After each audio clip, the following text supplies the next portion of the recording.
Want to stay informed, get educated, and feel empowered? Stay tuned where information is power.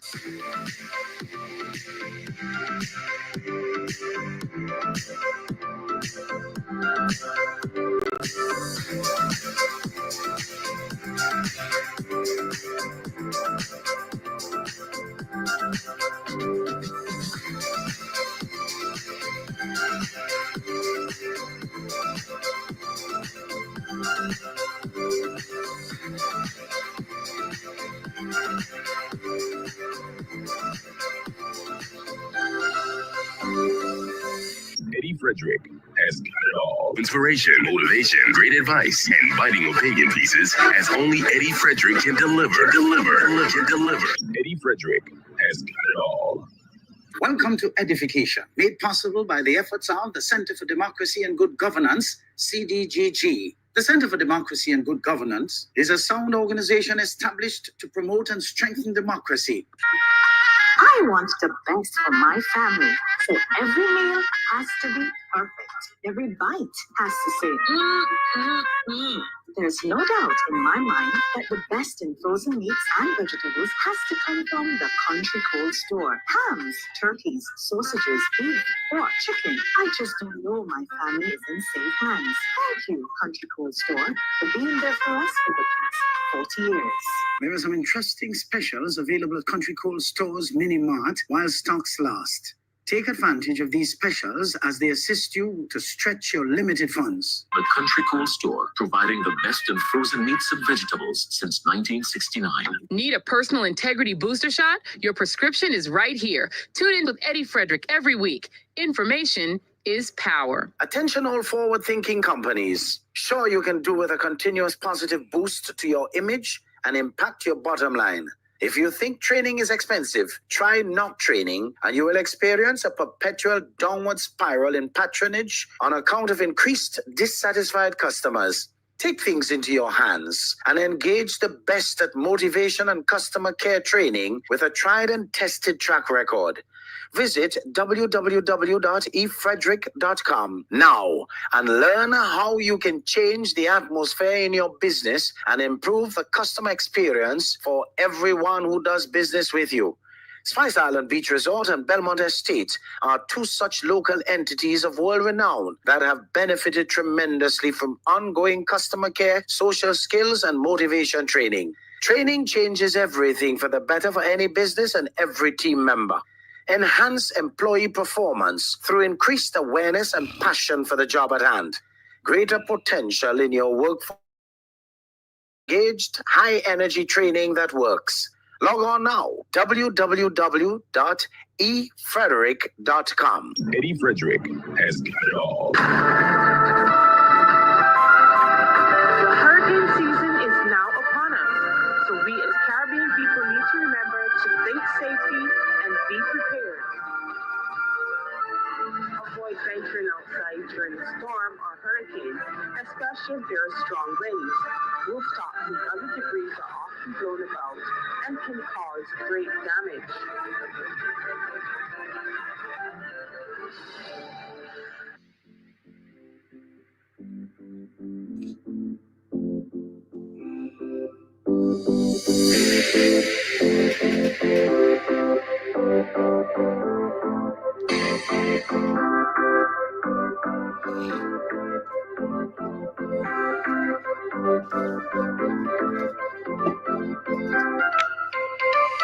You're listening to Eddie Frederick, where good values make great radio.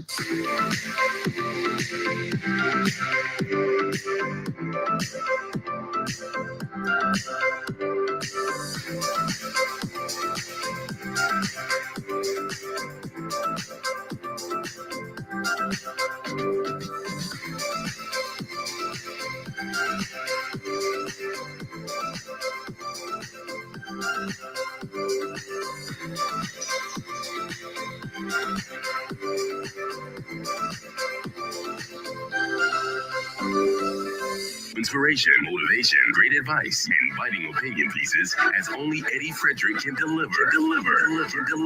Eddie Frederick has got it all. Oh, yes, folks. Oh, yes, oh, yes, oh, yes. Welcome, welcome, welcome. Of course, today I'm having a little husky of a voice. Ooh, simply because I'm overcoming this terrible cough that has been plaguing a lot of us. Anyhow, it's mostly over. So let's thank our God that we are above ground and should be loving it. So welcome to Edification 280 as we proceed with our lives after our most successful Carnival celebrations. With all the policy shifts and immigration concerns in the US, there were scares in many quarters that the usual countless returning nationals may have sat this one out. But that was not to be. As they came in their droves, and hard at the heels of the successfully concluded, Afro-Caribbean Trade and Investment Forum, just a mere 2 weeks before, Grenada's economic affairs seem ready to take off and take us through the drought until the Christmas season. We need to listen to, only working people who are willing to make the sacrifice to wake up, prepare themselves for their daily labor, and get out there and do what they must to make ends meet while they take care of their families. Don't listen to those who refuse to work because they got trapped in receiving handouts over the period 95 to 2022 for the most part. And they want to continue to sit back and expect the state to take care of them without realizing that that changed on June 23rd, 2022. Pay these lumpens no mind. Because if your labor department can tell you they raised $2.5 million in work permits in 2024, it tells you we have no unemployment problem in Grenada because people who are willing to work are coming in and getting jobs, because we have a large swath of people in Grenada who are not interested in working. Folks, you don't have to look too far to see them. Since April, Jab on the road. Who comprise these Jab bands? Work with me, folks. People are not interested in work, so they have time on their hands. As soon as you come into the room today, folks, remember to share, comment, like, love, follow, and interact as you know how. Today we will share under the theme, Modernization can bring confusion when clarity is lacking. So prepare yourselves to hear some reflections on Carnival, why it is that our people want to be spectators and judges, and even if they are not au fait with the criteria for judging, they strongly feel their contestant should emerge winner at any cost.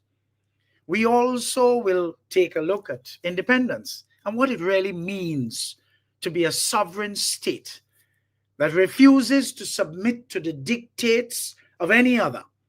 This period here so now calls for nations to man up and be defiant to any and everyone who proceeds to dictate the pace, as if colonialism and imperialism are still the order of the day in this era of enlightenment. Folks, modernization does bring confusion when clarity is lacking. You see, modernization is like giving a smartphone to a toddler. Yes, the smart device could unlock genius, but without instructions, you'll just get chaos. Sticky screens, accidental calls, and even selfies sent to the wrong people. This is precisely why we must admit progress without purpose is only a set of noise. And God knows right here in Grenada, we have a lot of noise attempting to pass itself off as progress. Modernization without clarity is like whining without rhythm. You'll move, but everybody watching will be confused. The goal? You see, progress that respects roots, not just rips them up for a viral moment. You see, modernization can bring confusion when clarity is sadly lacking. Now, let's answer this question. Why is it Grenadians who go to competitive shows They always like to believe they have a right to decide who should win and who should lose. They mostly never respect the judge's decisions.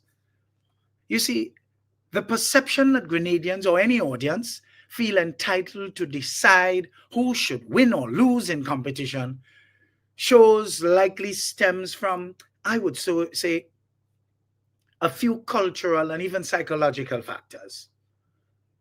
Strong emotional investment. Grenadians, like many Caribbean people, are passionate about music, passionate about performance, and passionate about competition. When they support a contestant, they often do so with deep enthusiasm, making it hard for them to accept when their favorite does not win. What about cultural expression and even participation? You see, in Grenadian and broader Caribbean cultures, events like Carnival, Calypso competitions, and Soca Monarchs are highly interactive. The audience often sees themselves as part of the experience, not just passive spectators, leading them to feel their opinions should carry some kind of weight. You see, what about distrust of judging systems? In some cases, audiences may believe that judges are biased, politically influenced, especially in a highly politically charged society, or they are just out of touch with, I would say, popular opinion. If past competitions have had questionable outcomes, people may be quicker to be unaccepting of or even challenge the results. But there's some community loyalty that we must speak to here, folks. Grenada is small, a tightly knit society where personal connections matter. If a contestant is from a particular village or has strong local support, their fans may feel personally offended if they don't win, regardless of technical judging criteria. Ask any of the people who query results if they know the criteria for judging. They will confidently tell you they don't, and who cares about that? Folks, entertainment versus judging criteria. Sometimes audiences value charisma, crowd response, or cultural relevance more than technical skill, which judges may prioritize. This mismatch can lead to disagreements over who deserved to win. But when you have a large swath of our people who pass through an education system that delivered passes in subjects, making them conclude that they are bright, when they lack the ability to reason, analyze, critically think, and process anything, what can you expect? We have to remember that people are leaving schools with several subjects, folks. And when you ask them to read something aloud, they fumble, mumble, and jumble at the rate of a fifth grader or less. Yet for all, they have qualifications. These are the people who are loudest out here about who should win and who should not. So you see, while it may seem like Grenadians don't respect judges' decisions, it's more about their passionate engagement in the competition, allied with their lack of other departments, which result in them coming across as petty and infantile. You see, this dynamic isn't unique to Grenada at all. Many cultures with strong performance traditions, Jamaica's dancehall clashes, or Trinidad's soca competitions, they have similarly vocal audiences. But does this have to do with their socialization or how they were brought up? Yes, socialization and upbringing likely play a significant role in why some Grenadians and Caribbean people more broadly may strongly assert their opinions on competition outcomes rather than passively accepting judges' decisions. But you know, folks, due to what you call historical and sometimes ongoing experiences with colonialism, political favoritism, or class divides. There can be skepticism towards official decisions. Look, for instance, at the inferiors who occupied the corridors of power in and over the nation from 1995 to 2022 for the most part. As we can see, some justification for people's natural rejection for decisions from that level. You see, if judges in competitions are perceived as disconnected from the masses, example, from a different social class or influenced by politics, as was generally accepted to have been the norm during that extended period, 95 to 22, for the most part, audiences may reject their verdict outright. You see, folks, we must not forget the current atmosphere in Grenada, the current atmosphere, where projection of all that was wrong from 95 to 22, for the most part, being advanced on the current lot and all who they may have appointed in positions of trust today. Only because those lumpens are out of office, on the road, they know what they used to do was wrong, and projecting it on this new administration. As we say, Prime Minister Deacon Mitchell is who good for them. Total silence, and that annoys them. Folks, it's less about disrespect and more about a cultural framework where public opinion, emotional investment, and communal justice hold as much weight as formal judgments. Grenadians are socialized to engage, debate, and challenge rather than defer quietly, which can clash with structured competition formats, but it also what makes Caribbean audiences so electrifying. Folks, didn't I tell you? Modernization can bring confusion when clarity is lacking. Let's take a little break, and we'll come right back with a lot more.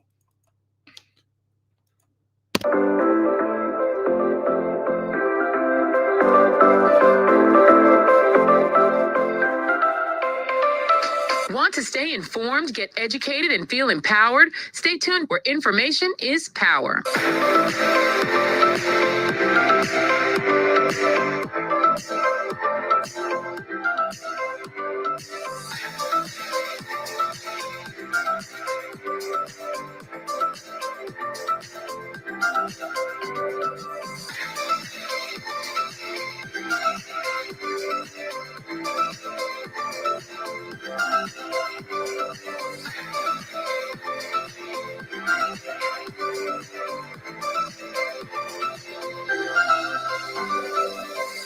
Eddie Frederick has got it all. Inspiration, motivation, great advice, and biting opinion pieces as only Eddie Frederick can deliver.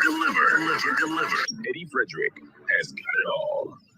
This is EDDIE-FICATION, made possible by the efforts of the Center for Democracy and Good Governance, CDGG. The strength of views and opinions expressed during EDDIE-FICATION are not necessarily a reflection or representation of the sponsors and/or affiliates of this program. The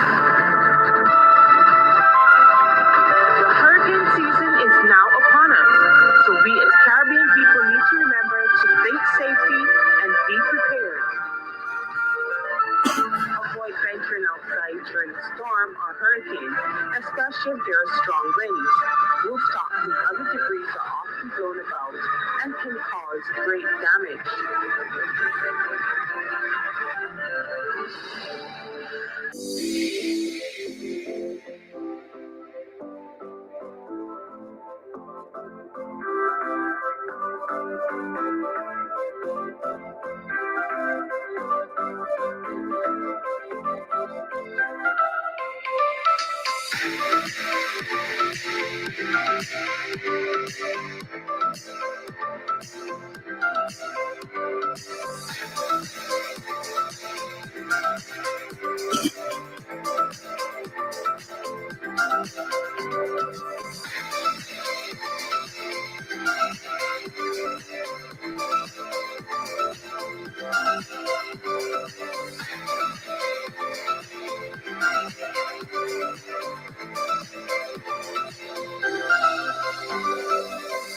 You're tuned to Eddie Frederick, where information is power. Eddie Frederick has got it all. Inspiration, motivation, great advice, and biting opinion pieces as only Eddie Frederick can deliver. Eddie Frederick has got it all. Wonderful, folks. Welcome back. And for those of you just joining, I'd like to say thank you for joining. And welcome to EDDIE-FICATION 280. As soon as you come in the room, remember to share, folks. Hit that share button, comment, like, love, do whatever you want to do. Follow, just do your thing and interact as you normally do. Folks, I want us to look at patriotism a little bit about. You see, a lot of us think patriotism is about symbolism. What is patriotism and what is it not? You see, patriotism is a deep love, a deep loyalty, and a deep commitment to one's country, rooted in a desire to see it thrive while upholding its best values. But it seems to be often misunderstood and conflated with nationalism, blind obedience, or exclusionary ideologies.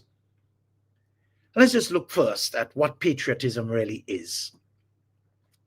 Love of one's country, a genuine appreciation for its culture, history, and people without denying its flaws.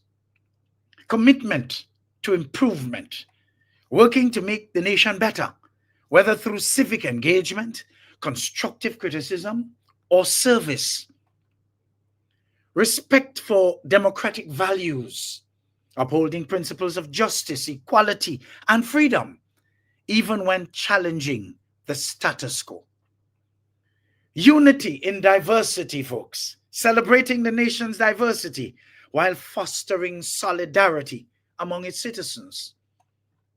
Responsible citizenship, contributing positively through taxes, voting, community service, and lawful conduct. Well, those are what, in the main, patriotism speaks to. But what patriotism is not is blind nationalism, unquestioning loyalty that ignores injustices or makes mistakes made by the country and its leadership. Xenophobia or exclusion, believing one's country is superior and rejecting outsiders or minority groups. Symbolism without substance, waving flags and chanting slogans without engaging in meaningful civic action, as we often see here in Grenada. Willy-willy, anyhow, and only when it suits us, we use the word patriotism.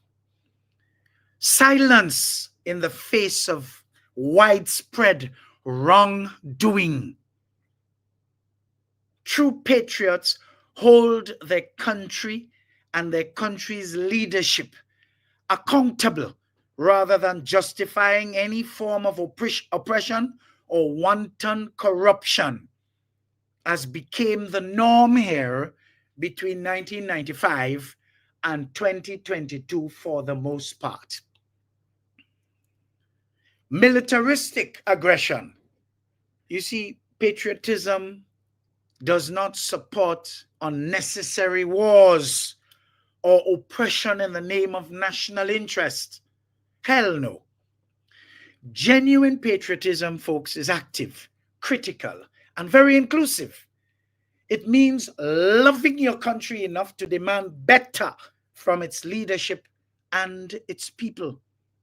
It's not about blind allegiance, especially to one party or another, but about striving for a nation that lives up to its highest ideals.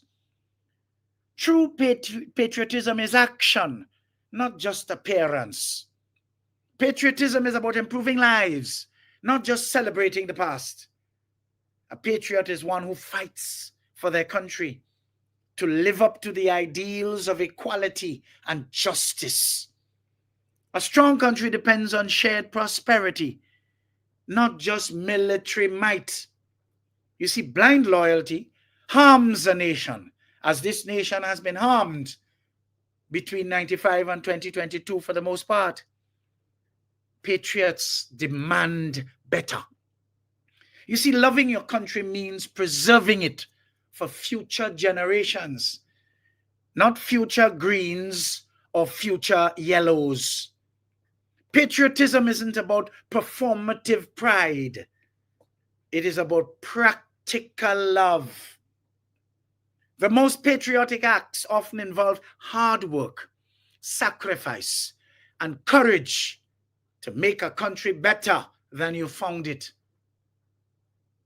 So the young brother, recent alleged omission of our flag on whatever promotion his music label was put through, arose right now. We must look at it. Let's look at it. A properly patriotic people would remain proud that Grenada is still standing. Our patriotic fervor will preclude us from flying off the handle, as many did, because we know who we are.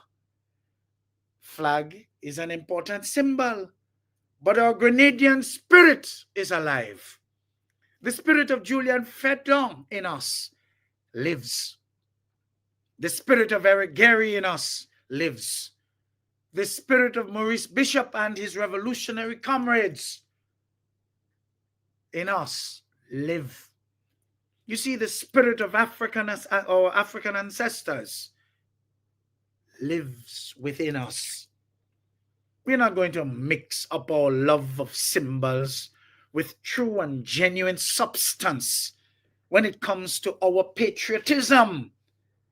Waving flags and chanting slogans without engaging in meaningful civic action, as we often see in Grenada, is not patriotism. Folks, you see, modernization can bring confusion when clarity is lacking. And that is why we have more symbolism without substance. The people like me who stand in the gap day in, day out, at great sacrifice, are ignored, while the several surface scratchers are worshipped to a fault. The cosmetic Grenadians, the pretentious Grenadians, oh man, they're worshipped to a fault. That is precisely why, as a people collective, we are hard-pressed to make real and genuine progress. Not enough of us understand what true patriotism is. This takes me to our next substantive subtopic. Why should people avoid eating street food from people in mass festivals like street carnivals in poor countries like Grenada, where discipline and integrity are ignored and health and hygiene could be a challenge when it comes to enforcement? But you see, folks, we have to go back to discipline and integrity. A lot of people who cook in for people to eat today and sell in have no discipline and have no goddamn integrity. They are therefore want to ignore health and hygiene standards. And don't talk about our authority. Enforcement, sadly lacking. Folks, modernization can bring with it shortcuts that could prove to be dangerous and injurious to people's health. Eating street food at mass festivals in poorer countries like Grenada can be a delicious and culinary rich experience. But folks, there are legitimate health and hygiene risks that should and ought to be considered. We are hearing feedback from visitors who come in for big occasions like our recently concluded Carnival celebrations, who are either praising our cooking or vilifying it based on what they have seen with their eyes. In fact, I recently saw a very strident commentary by one woman. This woman commends highly food cooked in the countryside of Grenada as against food cooked in the capital. All I had to say to that was, wow, as I can identify with that comment. Folks, in such a short space of time, this person could actually pick up that telling difference. I have been on record as telling you time and time again, since people started making food a business, creativity and authenticity, oh man, that Grenadian touch has been lost. If people can cook without seasoning and flavorings, trust me, folks, they will, just to maximize their profits while spending less to invest in their pot. For the most part, the MSG-laced seasonings, which are used for quick fixes to make food taste as if it has everything good in it, has become the order of the day. Our government need to ban MSG seasonings. What a lot of us have not realized, folks, is that MSG is not good for us. It has been known to raise people's pressure and in some cases knocked people out completely. Kill them, in other words. Sam Jim, a popular Facebooker, made a post on Thursday last regarding the unsanitary and unhygienic practices that he witnessed from a food vendor, which made me cringe. Here it is, folks. I'll quote. I went to get some food on Wall Street last night and saw the guy picking up garbage from the ground with tongs. Some of the paper on the floor on the ground was wet, and he shook it off and continued barbecuing with the same tongs. His co-worker apologized, saying she was sorry I had to witness that. I asked for my money back and had ramen at home instead. I am done. My simple response to this is that we take care of our health by being as selfish as possible when it comes to protecting number one. Look, number one here, you know, folks. All of us have a number one in our lives, you know. We need to protect number one from the elements because, as I said earlier, a lot of these food handlers, these food sellers, have no goddamn discipline and no integrity. I will tell you a story here. Doing a training program recently, a very senior police officer who attended this session actually related something that she herself witnessed while waiting by a popular junction for her husband to pick her up. A barbecue stand right there, and she noticed a bus stopped by the barbecue fellow. The conductor came out and handed him a bag of chicken. He took the bag of chicken, crashed it to the ground just as frozen as it was. Whatever separated, separated. Steeped it in a pigtail bucket that had seasoning already. This is this woman going home after 5 in the evening. So you know he been there since midday. That old fermenting seasoning water in that bucket. Chicken ain't washed yet. Chicken ain't sanitized yet. He put it down there. He took his hand, stirred it up in the bucket, shake his hand out, took out some coals with the same hand, put it in the barbecue bin, Stir it up some more. Take a piece of cloth, wipe your hand. And he's ready to now dip for chicken from inside that bucket to put on the grill. For among you careless Grenadians who will not find time to stay home and cook your own goddamn food, to come and buy, as unsanitary as that was. Folks, picture that. These people should be banned.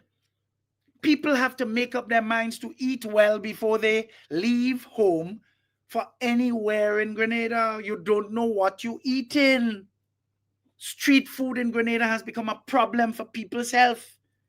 Be warned, as several of the preparers no longer care as long as they make a money. So while you are at it, we want you to make sure that you have prepared something at home. So as soon as you return home too, in case you're a little peck, you can have something to eat. I learned this from my late mother, who always crammed into us. Even though you may be poor and may not have much to eat, always make sure you put something in your stomach before you leave your house. Here is why some of us choose to be cautious when venturing to eat street food. Folks, there's weak to non-existent food safety enforcement in Grenada. What about high risk of foodborne illnesses? Improper food handling, bare hands, reused utensils, unclean surfaces can spread bacteria like E. coli, salmonella, and norovirus. Sanitation and crowded conditions, folks. Mass festivals often have overwhelmed sanitation systems. Portable toilets may overflow, and hand washing stations may be scarce, if at all available. Street food vendors are known to have limited resources at their disposal. Many vendors are informal workers with minimal training to non-existent or even any interest at all in food safety. They are known to reuse oil, leading to rancid fried foods. You could smell the food smelling cool. Some of them serve leftovers from previous days to cut costs at the expense of your health. High vulnerability for travelers. Locals may have some immunity to local bacteria, but you see, foreigners or even locals after long absences from where they were born, they can suffer severe travelers' diarrhea, vomiting, or even worse. Folks, there's something called pylori, Helicobacter pylori, H. pylori. What are the pitfalls of contracting it? You see, while specific data or information on H. pylori prevalence in Grenada may prove to be limited, the infection is globally widespread, particularly in developing nations with challenges in sanitation and clean water access. You see, Grenada's socioeconomic conditions, such as crowded living spaces and variable water safety, could facilitate transmission, similar to other Caribbean regions. However, the infection severity depends on bacterial strain, host factors, and environmental triggers. The lack of proper hygiene and sanitation consciousness, in food preparation especially, by several food sellers who have been mushrooming all over nationwide, can very well become a breeding ground for this mortal condition. You see, H. pylori damages the stomach lining, causing chronic inflammation, gastritis, or painful ulcers in the stomach. Symptoms including abdominal pain, bloating, and even nausea can persist. Folks, there's an increased risk of stomach cancer Grenada's potential exposure to contaminated food, coupled with unhygienic conditions of food preparation, raises serious concerns. Asymptomatic carriers and delayed diagnosis, oh boy, delaying treatment until complications, example ulcers or cancer, arise. Grenada's healthcare system may face challenges in widespread screening.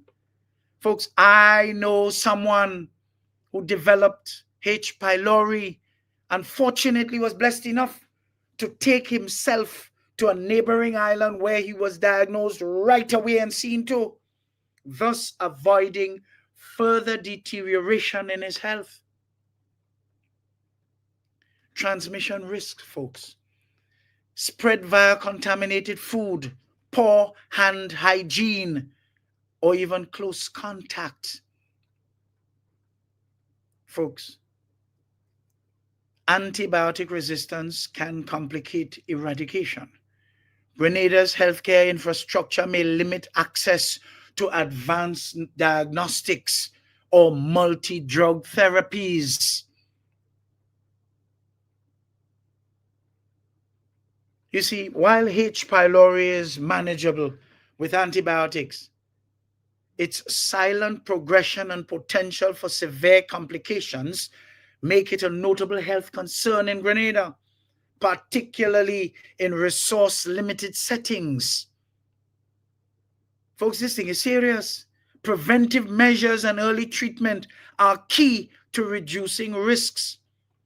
So if you have people who are very much in the food business that don't have any discipline and integrity, you are likely to develop pylori from these dirtinesses.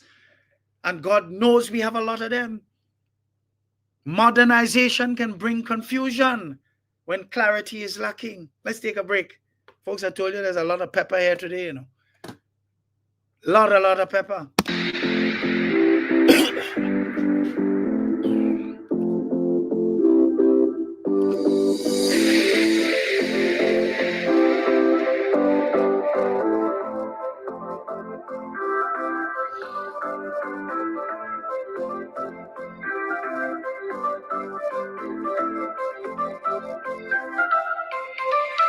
Want to stay informed, get educated, and feel empowered? Stay tuned where information is power.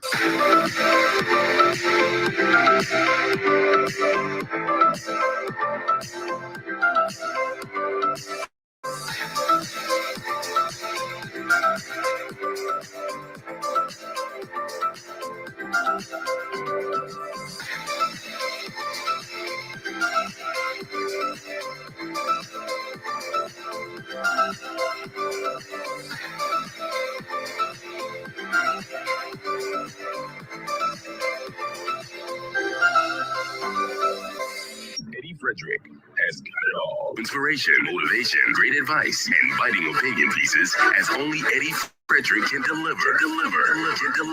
Eddie Frederick has got it all. This is EDDIE-FICATION, made possible by the efforts of the Center for Democracy and Good Governance, CDGG. The strength of views and opinions expressed during EDDIE-FICATION are not necessarily a reflection or representation of the sponsors and/or affiliates of this program. The hurricane season is now upon us, so we as Caribbean people need to remember to think safety and be prepared.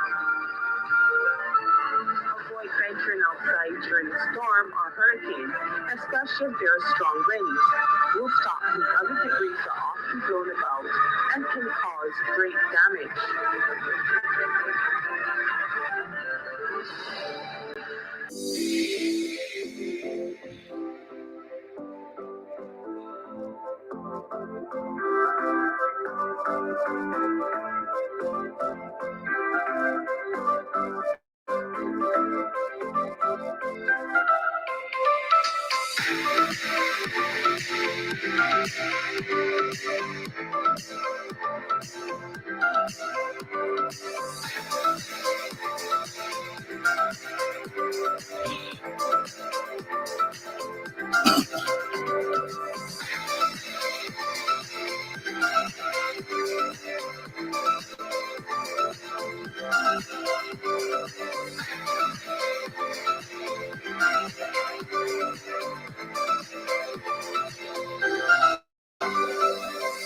You're tuned to Eddie Frederick, where information is power. Eddie Frederick has got it all. Inspiration, motivation, great advice, and biting opinion pieces as only Eddie Frederick can deliver.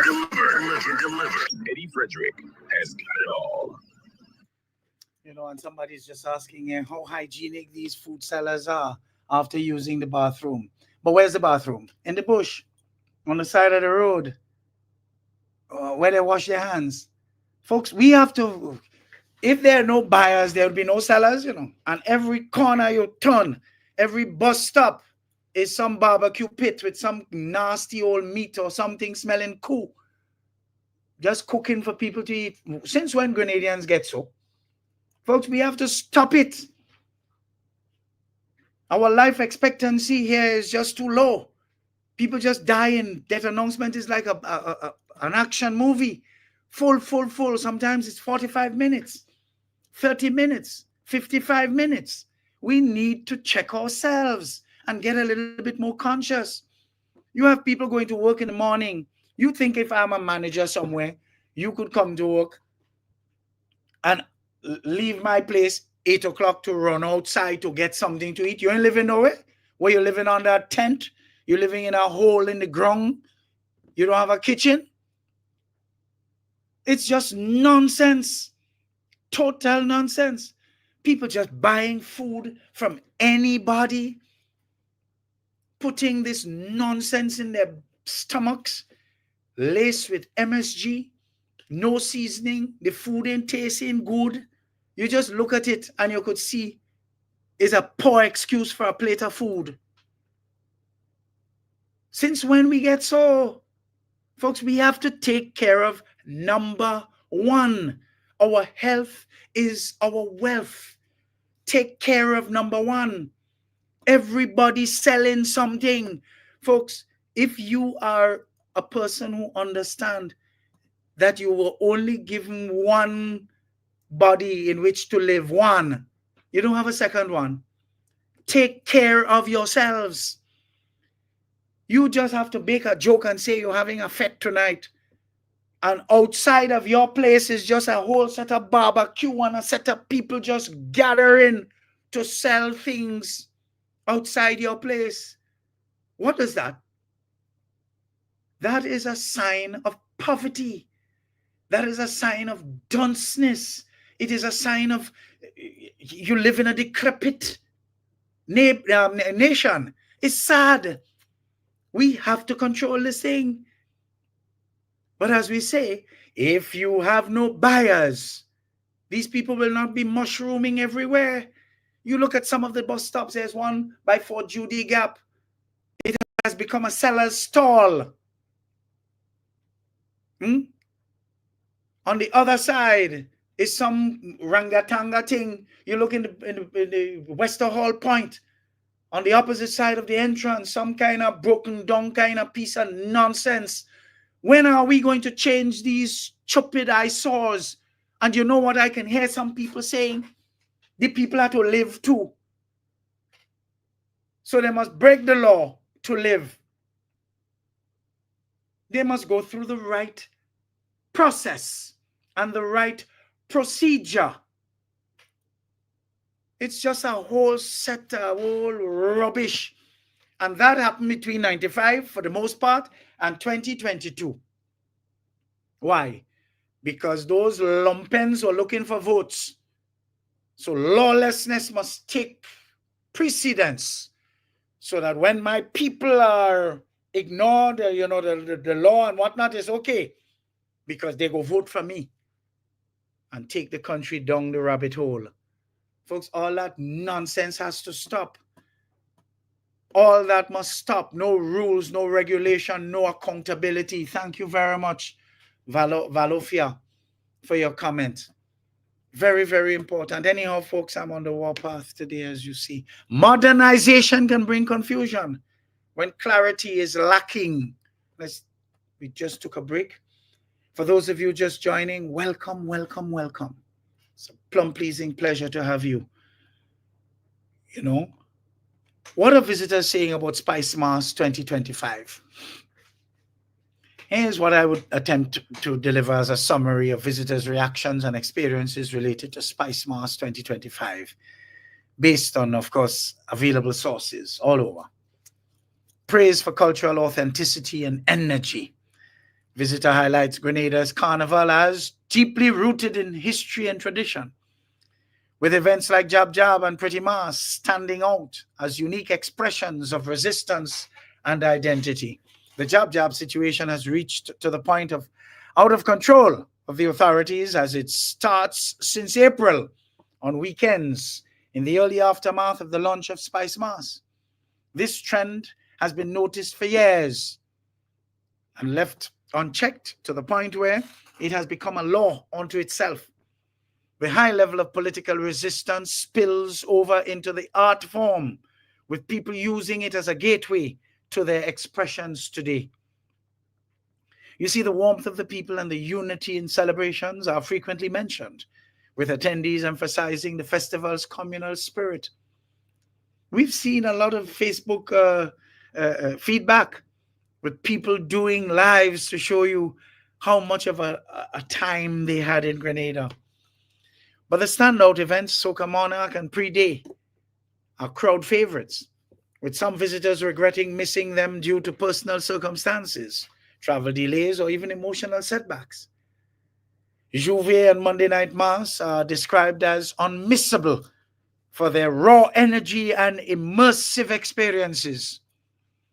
Of course, there were some logistical challenges, cash shortages, normal challenge for normal living in Grenada, and yet, with an influx of visitors, one would expect financial institutions to do much better with ATM service. ATMs running empty during peak times, forcing visitors to plan ahead. That must have been a grave inconvenience. Transport issues. The ferry to Carriacou is noted for being rough, with recommendations to book flights instead. Limited Sunday activities. Grenada largely shuts down on Sundays for religious observance, which I like to call hypocritical observances, and carnival preparation, leaving visitors with few to no options. Just go to the beach, take it light. You see, some visitors shared poignant stories, like attending despite personal loss, underscoring the festival's role in the healing space. Locals and visitors alike celebrate the intergenerational aspect, where children, elders, and international guests all participate. But there has been some call for some improvement. A few noted accessibility barriers, as some events are expensive or logistically tricky for first-timers. Environmental concerns, waste management were hinted at, though not deeply explored in some of the feedback. You see, Spice Mass 2025 has been a vibrant, soul-stirring experience with logistical hiccups and should be attended to and annihilated altogether. A matter of fact, great improvement on last year's debacle. Visitors overwhelmingly recommended it for its cultural depth and unmatched energy, but advised planning around cash, transport, and event schedules. You are warned to prepare for overnight shows, as the Spice Mass Corporation cannot be trusted to produce a show that ends within a reasonable time frame. Folks, modernization can bring confusion when clarity is sadly lacking. Let's take a little break and we'll come back with more. This time, more pointedly speaking about independence and what that means. And that is to dovetail on that patriotic segment, that segment on patriotism that I shared earlier. So let's take a quick break and we'll come right back with the marathon wrap-up.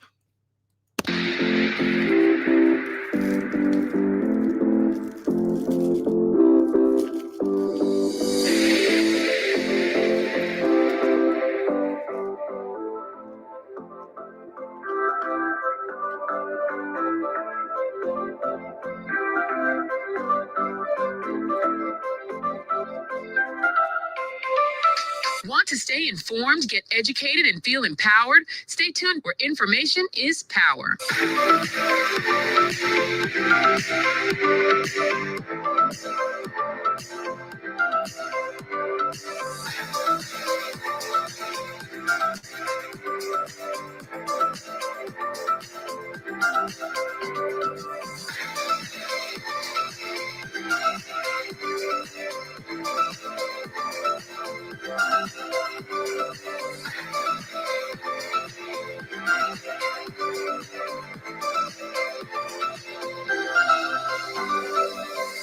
Eddie Frederick has got it all. Inspiration, motivation, great advice, and biting opinion pieces as only Eddie Frederick can deliver.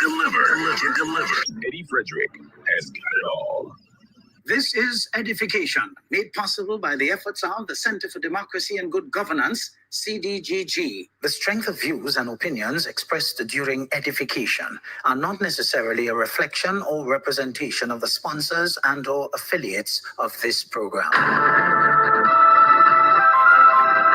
hurricane season is now upon us, so we as Caribbean people need to remember to think safely and be prepared. Avoid venturing outside during a storm or hurricane, especially if there are strong winds. Rooftops and other debris are often blown about and can cause great damage.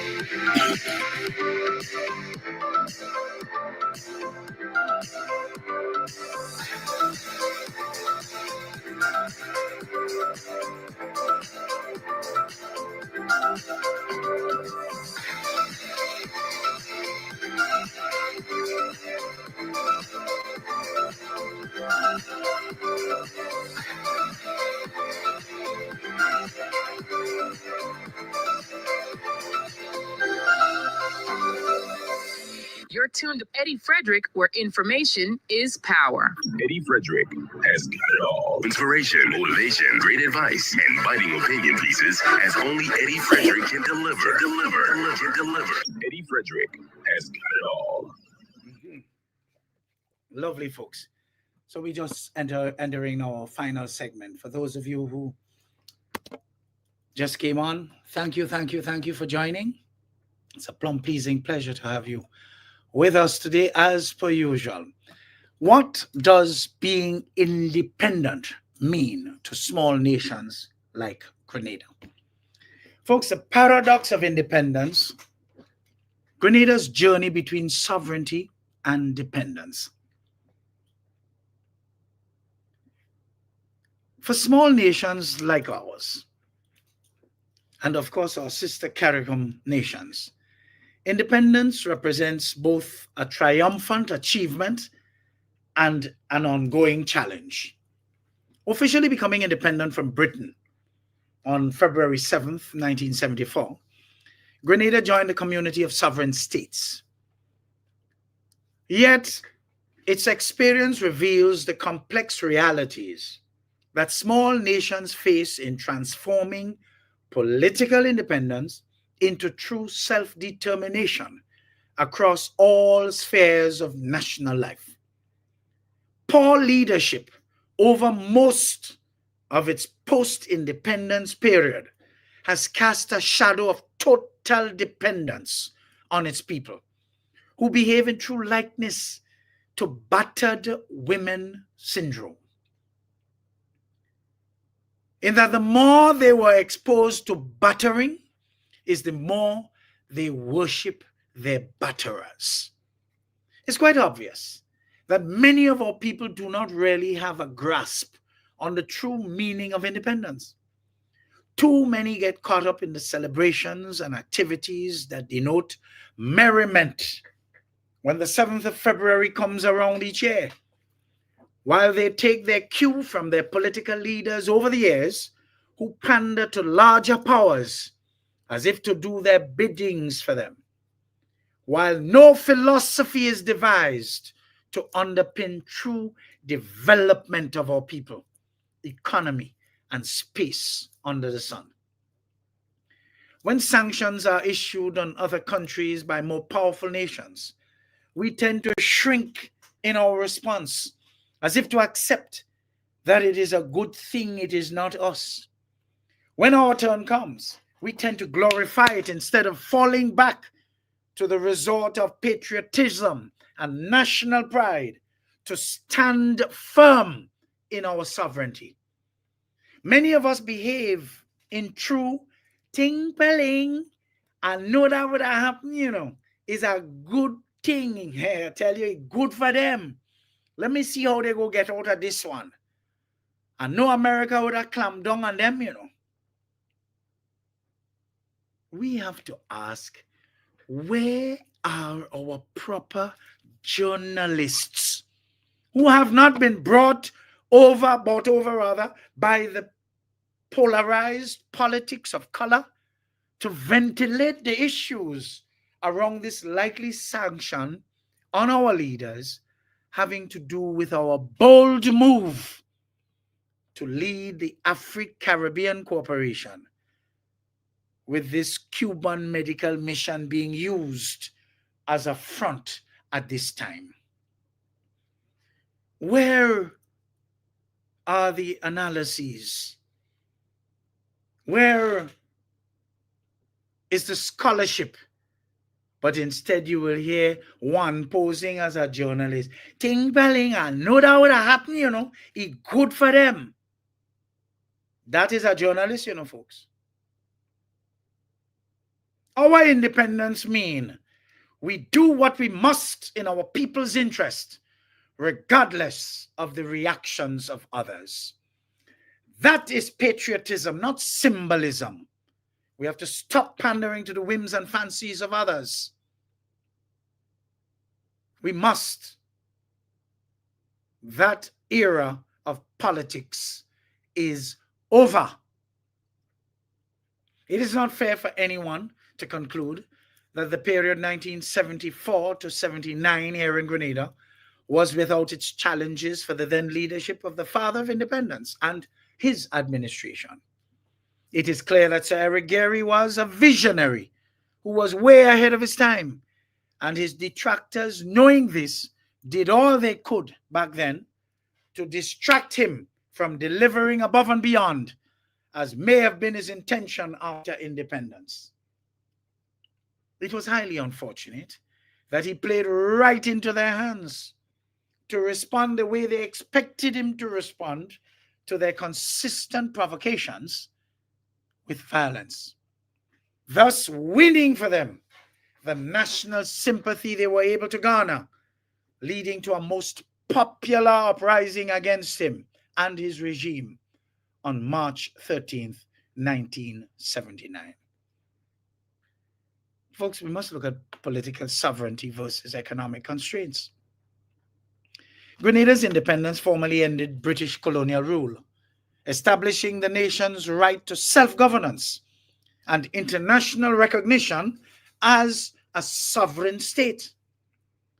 The country adopted its own constitution, and under the rule of Sir Eric, whom the British had reasons to believe needed strict checks and balances to stymie his likely tendency to abuse power, delivered a constitution that was difficult to amend over time without a referendum.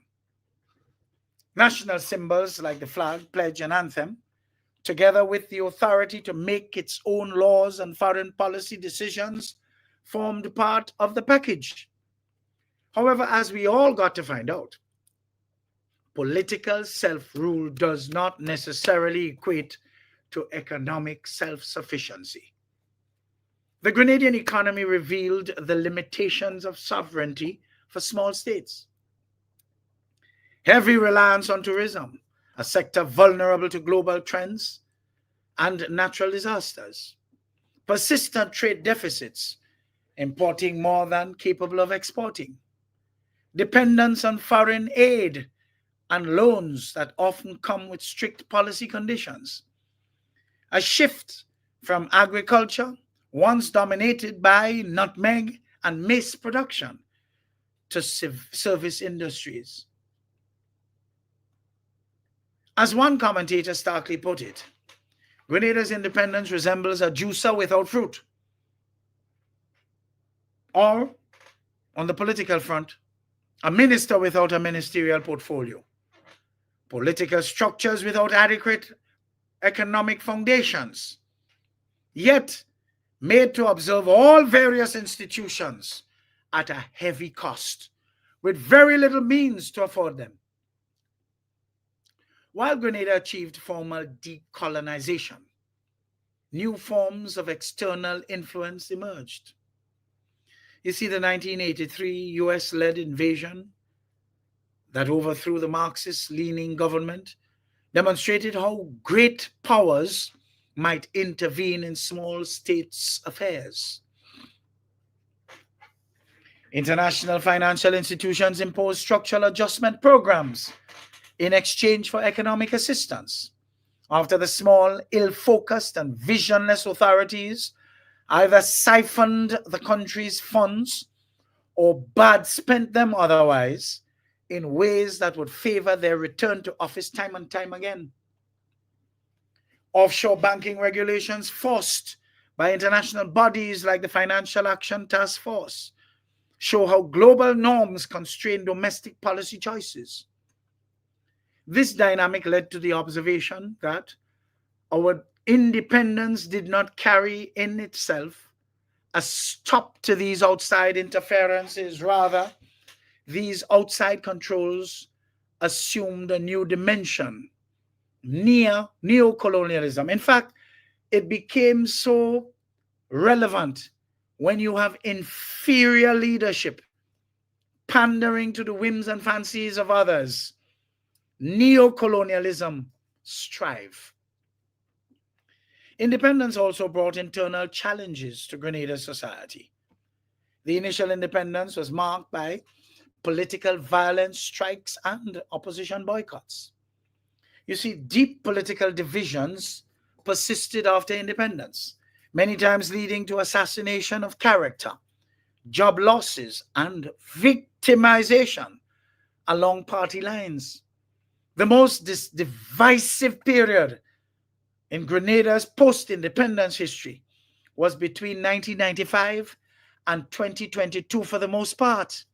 This entire period was laced with victimization, marginalization of every thinking Grenadian who just could not bring themselves to support that inferior sitting administration of the time, the mangling of both the public service and the police force, the decimation of the health sector to the point where uncaring people run amok, eating our food while saying they're working in the structures of our health sector, instead of caring for our nation's sick, squandering of our nation's finances while spending same on capturing a large swath of our unthinking people, placing them on their vote farm with the expressed purpose of winning elections.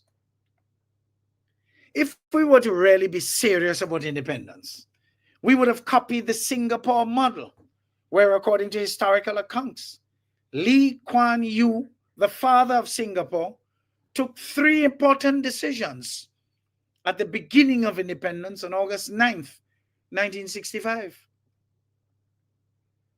1. Everyone will speak English. He was opposed on this count, as many felt they needed to have their own fledgling language as an independent state. He said English is the language of the world, and we all will speak English. 2. We will get the best intellectual capital and management capital from wherever they exist in the world, and we are going to bring them to Singapore. Again, many people said, no, we should stand on our own 2 feet. But guess what? That policy, today, because of that policy, Singapore now exports intellectual capital to the world. And the third one, zero tolerance for corruption. And one of the ways he said Singapore will do that is that they were going to make sure their political leaders are well paid. In fact, they are known to be the best paid in the world today. There is going to be a zero tolerance for corruption. Those were the three ideals that are responsible for building Singapore today. Folks, what are some of the strategies for strengthening sovereignty? Grenadian thinkers have proposed various paths for more substantive independence. Economic diversification into renewable energy, technology, and digital economy. Strengthening regional alliances through CARICOM for greater collective bargaining power. Developing local entrepreneurship to retain more wealth within Grenada. Responsible fiscal management to reduce vulnerability to external shocks. Educational investment to build human capital for global competitiveness. You see, independence should be freedom with rules, not freedom from rules, as obtained during 1995 to 2022 for the most part under the leadership of the old nastiness, emphasizing that true sovereignty requires internal discipline and development than just external autonomy.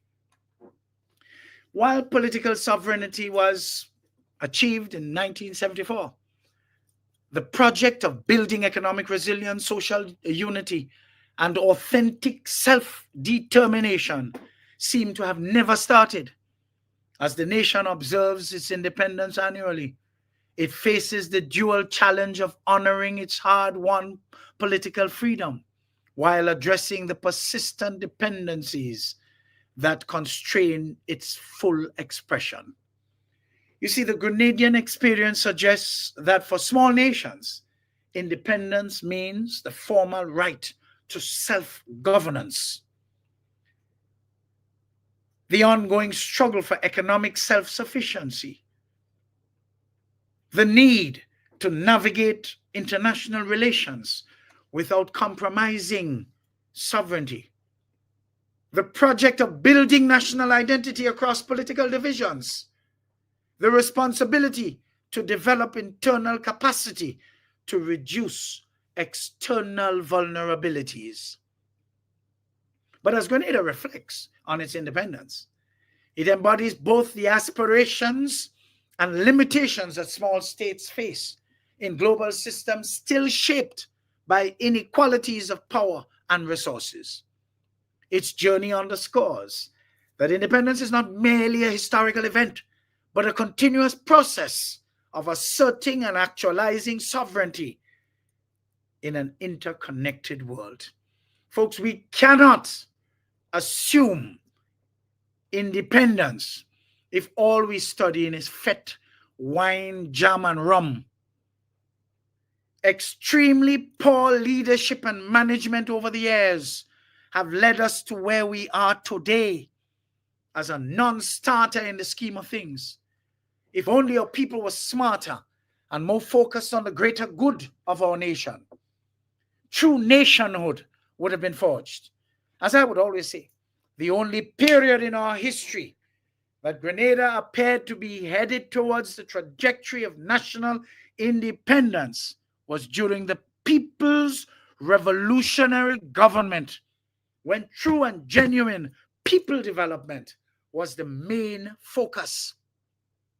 Other than that, every other period was a sham, more so the emptiness of the entire 1995 to 2022 period for the most part. Plenty years just totally wasted while individuals got rich and a large swath of our people pauperized. Does anyone, another mighty nation for instance, have any right to dictate the pace to any small developing nation like Grenada as to who they should be friendly with and seek cooperation from? You see, the question of whether powerful nations have the right to dictate the foreign policy choices of small states like Grenada touches on fundamental principles of international law, sovereignty, and the realities of geopolitical power. Here's a nuanced examination. We have to look, folks, legal and moral perspective. No right to dictate. UN has charter principles. Article 2.1 enshrines the sovereign equality of all states. Article 2.4 prohibits force or coercion against a state's political independence. Grenada, as a UN member, has the legal right to choose its alliances freely. What about non-aligned movement? That ethos. Grenada was a non-aligned movement member during Bishop era, 79 to 83, asserting its right to pursue relations with Cuba, the Soviet Union at the time, despite US opposition. Grenada played a very, very important role in the Cold War, folks. In 1983, the US invasion was widely condemned by the United Nations General Assembly, 108 to 9 votes, as a violation of this principle. You see, Caribbean scholars like Anthony Mango argue that microstates exercise sovereignty of the weak, leveraging multilateralism, CARICOM, AOSIS, to counterbalance powerful nations. You see, economic dependencies, the geopolitical realities. Grenada IMF programs like 2020's $22 million COVID loan often carry implicit policy expectations. The US Caribbean Basin Initiative granted trade benefits that would be withheld. What about security vulnerabilities? Post 9/11, Grenada had to comply with FATF anti-money laundering rules or face financial isolation. China's growing Caribbean investments, Grenada's national stadium, have triggered US warnings about debt traps. What about historical interventions? The 1983 Operation Urgent Fury set a precedent that still shapes Grenadian policymakers' risk calculus. Caribbean responses to external pressure, multilateral defiance. In 2019, all CARICOM states, including Grenada, rejected US demands to cut ties with Venezuela's Maduro government. What about strategic balancing? Grenada maintains relations with both China, infrastructure deals, and Taiwan until 2005, demonstrating pragmatic maneuvering, legal pushback. The 1998 Landell Mills case saw Grenada successfully sue the UK for interference in its banana trade policies. You see, as Trinidadian scholar Lloyd Bess observed, the Caribbean state is sovereign in law, but a client in practice. Grenada's foreign policy operates within formal sovereignty, legal right to choose partners, informal constraints, aid, trade, and security realities that incentivize alignment. So while no nation has a right to dictate Grenada's alliances, power asymmetries create capabilities to influence. Grenada's strategy, like many small states, lies in leveraging international law, regional solidarity, and multi-alignment to maximize autonomy. Folks, the 1983 invasion remains a stark reminder that sovereignty for microstates is both a legal shield and a constant negotiation. That takes us to, what does it mean for the US to impose visa restrictions on Grenadian officials regarding Cuban doctors' agreement? Folks, the US imposition of visa restrictions on Grenadian officials Over their cooperation with Cuba's medical mission carries significant geopolitical, economic, and humanitarian implications. A direct challenge to Grenadian sovereignty to begin with. U.S. is punishing Grenada for exercising its sovereign right to partner with Cuba in healthcare, framing the agreements as complicity in Cuba's alleged forced labor scheme. Balderdash. Grenadian officials, including Foreign Minister Joseph Andal, have denounced the sanctions as interference, arguing that Cuban doctors fill critical gaps in Grenada's healthcare systems.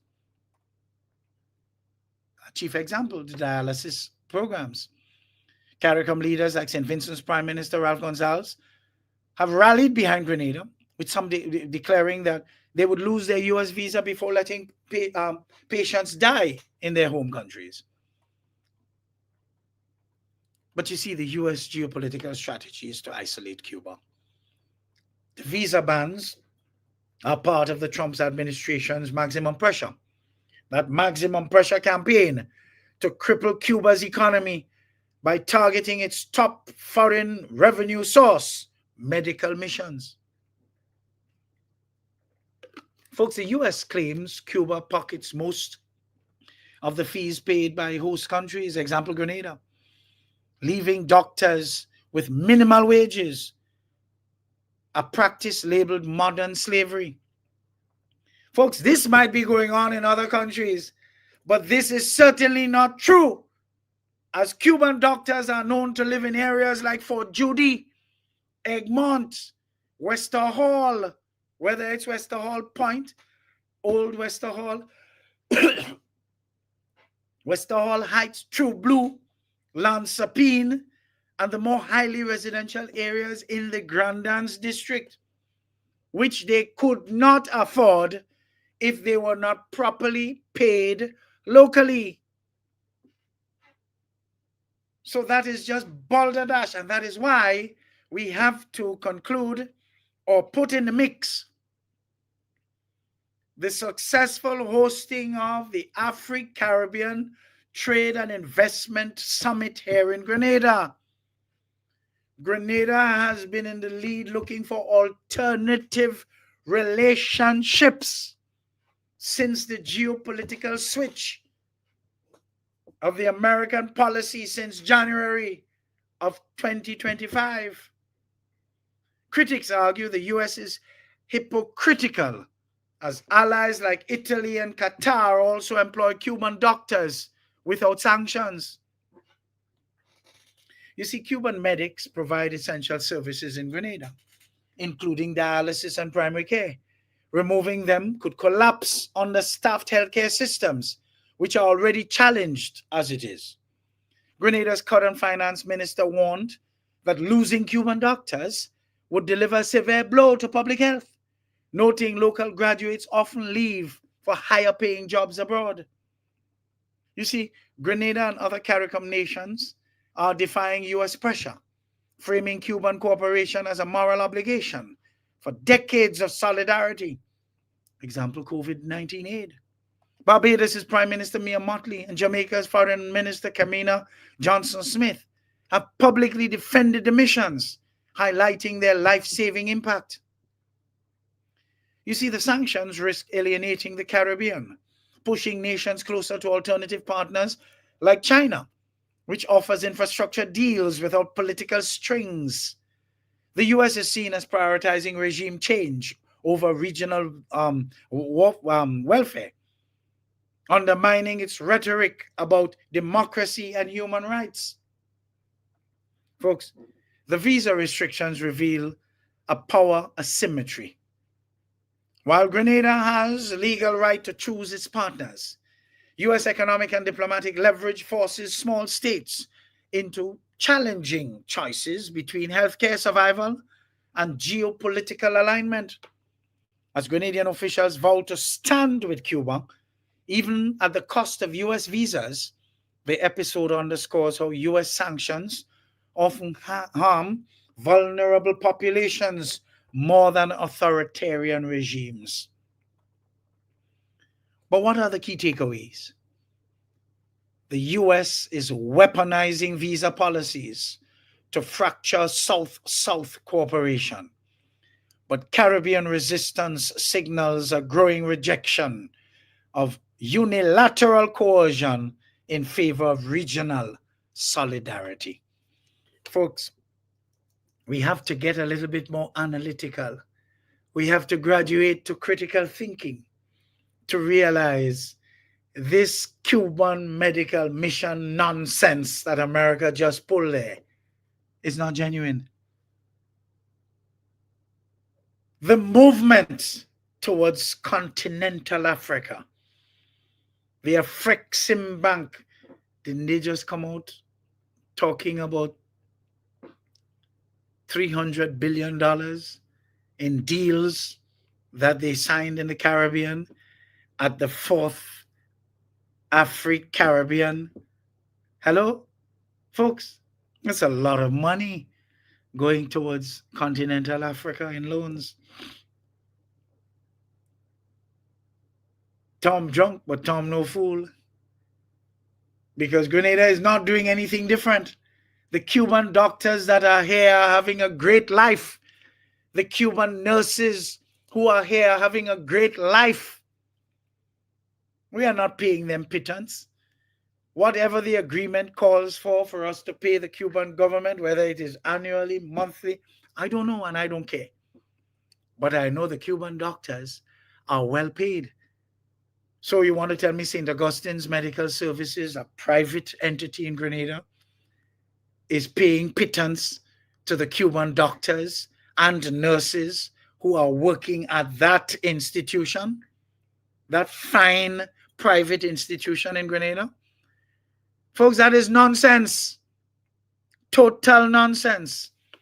And when you're going to have opposition making address and appealing and whatnot about the visa being more to them than actual standing for some patriotism here.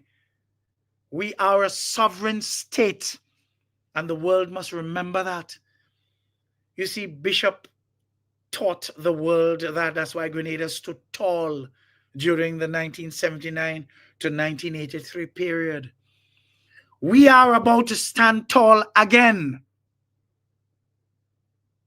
We don't really need, tell me, what is the greatest help America has been giving to us lately? US aid closed, you know. US aid closed. We need to start thinking, folks.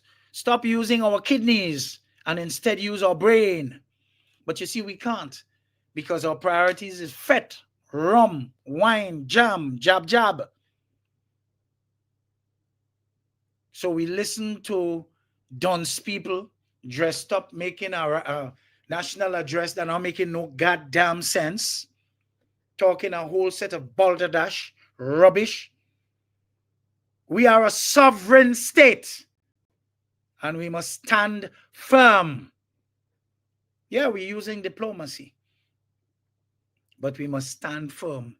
We only have 100,000 people here, and we have a lot of land to walk. We could feed ourselves.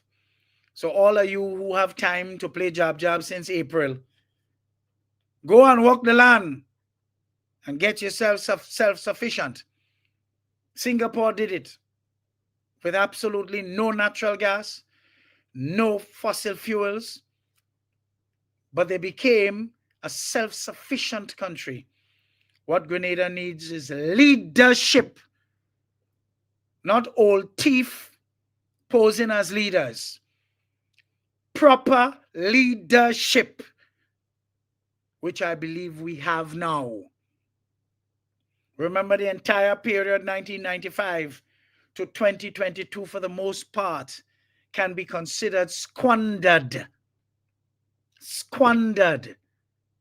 No movement towards real independence, because that period was governed by people who had no goddamn philosophy. And that is why I like to repeat, at the annoyance of many people who listen to me from time to time, the only period that came close to shoring up Grenada's independence was the short-lived revolution of 1979 to 1983. We're about to embark on a new juncture. The unfinished revolution, it must continue. Folks, I take my leave today. I'm in, I'm out, and I'm gone. Thanks for joining. Continue to share. See you next week. Same time, same place. More extraordinary programming. Until then, stay safe. Stay well, remain lifted, remain vigilant, and stay focused. You can find me on Facebook, Instagram, LinkedIn, Twitter, and YouTube.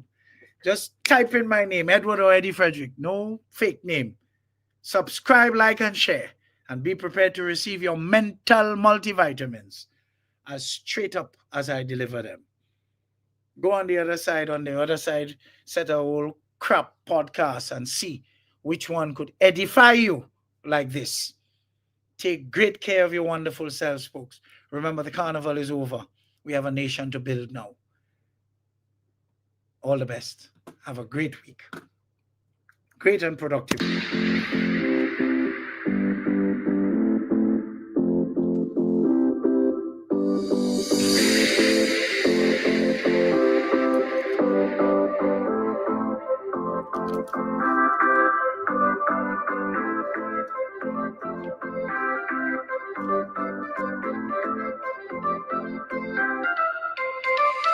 Want to stay informed, get educated, and feel empowered? Stay tuned where information is power.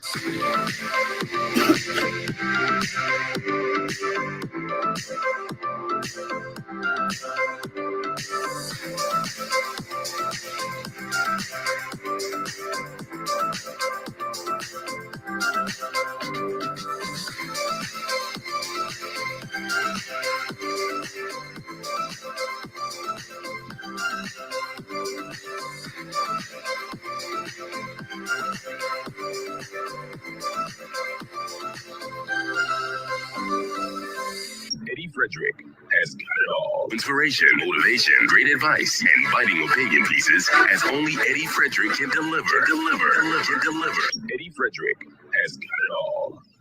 This has been EDDIE-FICATION, made possible by the efforts of the Center for Democracy and Good Governance, CDGG. The Center for Democracy and Good Governance is a sound organization established to promote and strengthen democracy. I want the best for my family, so every meal has to be perfect. Every bite has to say, There's no doubt in my mind that the best in frozen meats and vegetables has to come from the Country Cold Store. Hams, turkeys, sausages, beef, pork, chicken. I just don't know my family is in safe hands. Thank you, Country Cold Store, for being there for us for the past 40 years. There are some interesting specials available at Country Cold Store's Mini Mart while stocks last. Take advantage of these specials as they assist you to stretch your limited funds. The Country Cold Store, providing the best in frozen meats and vegetables since 1969. Need a personal integrity booster shot? Your prescription is right here. Tune in with Eddie Frederick every week. Information is power. Attention all forward-thinking companies. Sure, you can do with a continuous positive boost to your image and impact your bottom line. If you think training is expensive, try not training and you will experience a perpetual downward spiral in patronage on account of increased dissatisfied customers. Take things into your hands and engage the best at motivation and customer care training with a tried and tested track record. Visit www.efrederick.com now and learn how you can change the atmosphere in your business and improve the customer experience for everyone who does business with you. Spice Island Beach Resort and Belmont Estate are two such local entities of world renown that have benefited tremendously from ongoing customer care, social skills, and motivation training. Training changes everything for the better for any business and every team member. Enhance employee performance through increased awareness and passion for the job at hand. Greater potential in your workforce awaits you through engaged, high-energy training that works. Log on now, www.efrederick.com. Eddie Frederick has got it all. Inspiration, motivation, great advice, and biting opinion pieces as only Eddie Frederick can deliver. Eddie Frederick has got it all. The hurricane season is now upon us, so we as Caribbean people need to remember to think safety and be prepared. Avoid venturing outside during a storm or hurricane, especially if there are strong winds. Rooftops and other debris are often blown about and can cause great damage.